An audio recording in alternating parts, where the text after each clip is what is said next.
తీర్మల మల్లన్న గారు కవితక్క మీద అనుచిత వ్యాఖ్యలు చేయడం జరిగింది.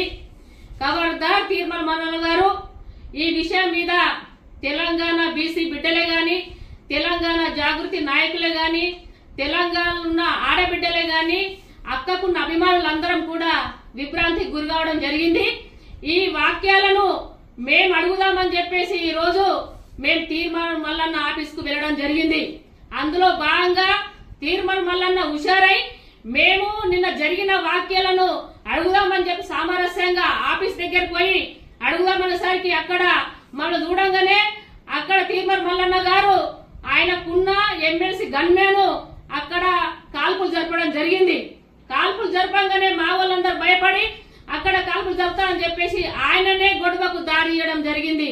ఈ సందర్భంగా ఎందుకనంటే తీర్మల మల్లన్న గారు చెప్తున్నారు, మీకు ఖబర్దార్ నోరున్నదని చెప్పేసి మహిళలను చూడకుండా నువ్వు కవితక్క తెలంగాణకు ఆడబిడ్డే, అది గుర్తుంచుకో మల్లన్న గారు. ఎందుకనంటే నువ్వు మాట్లాడిన మాటలు నీకు అదే కాదు, నీకు దేహశుద్ధి చేయాలా, నీకు చెప్పు పట్టి కొట్టేది ఉన్నది, ఇంకా నీకు అలాంటి దెబ్బలు కూడా కాదు, నీకు ఇంకా చెప్పు పట్టి కొట్టేది కూడా ఉన్నది. ఎందుకనంటే నువ్వు కవితక్క గురించి అట్లా మాట్లాడతావా? ఇలా తెలంగాణ బిడ్డలమందరం కూడా మేమందరం కూడా నీకు నిలదీసే రోజులు వస్తున్నాయి. ఎందుకనంటే నువ్వు ఒక యూట్యూబ్ ఛానల్ పెట్టుకొని ఒక జర్నలిస్ట్ గా ఒక మంచి విషయాలు మాట్లాడతావని చెప్పేసి మేము ఇంతవరకు కూడా నమ్మినాం.